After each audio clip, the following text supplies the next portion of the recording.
Drama serial हमनवा की अगली किस्त में हम देखेंगे कि आलिया अकरम और फ़िज़ा के रिश्ते के बहुत ज़्यादा ख़िलाफ़ होती है।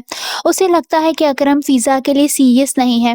फ़िज़ा अकरम से मिलने के लिए उसकी बिज़नेस साइट पर जाती है। उन दोनों में काफ़ी ज़्यादा बहस हो जाती है, जिस वजह से अकरम भी बहुत ज़्यादा अपसेट हो जाता है और फ़िज़ा भी बहुत ज़्यादा परेशान होके वापस आ जाती है।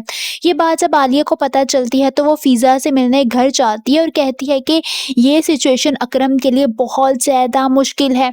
एक तरफ तुम हो और एक तरफ उसका कारोबार है। उसे इन दोनों में से किसी एक का इंतखाब करना होगा। वो उसे समझाती है, जिस पर फ़िज़ा काफ़ी ज़्यादा उदास हो जाती है और सोच लेती है कि अब वो अकरम को डिस्टर्ब नहीं करेगी।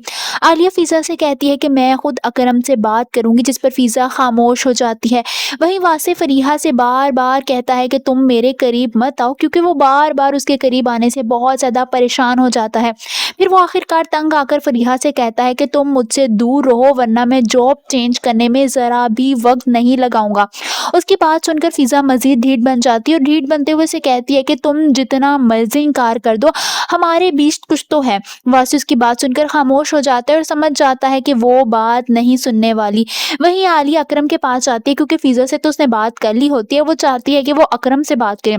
वो अकरम के पास जाती है और उसे कहती है कि तुम्हें इन दोनों में से कुछ एक चूज़ करना होगा, या तो फ़िज़ा या तो बिज़नेस, तुम दोनों में से किसको चूज़ करोगे? अकरम हैरानी से आलिया की तरफ देखता है। वो पहले ही बहुत ज़्यादा फ्रस्ट्रेटेड और परेशान होता है अपने काम को लेकर, ऊपर से आलिया के ऐसे सवाल पर वो मज़ीद चिढ़ जाता है और तंग आते हुए कहता है कि मैं अपने बिज़नेस को चूज़ करूँगा।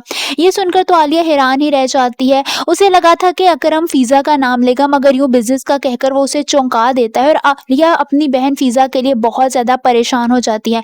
अब उसे यकीन हो जाता है कि अकरम फ़िज़ा के लिए सीरियस नहीं है। आप सबको क्या लगता है कि अकरम और फ़िज़ा के दरमियान सब कुछ ख़त्म हो जाएगा? कमेंट्स में अपनी राय का इज़हार ज़रूर कीजिए।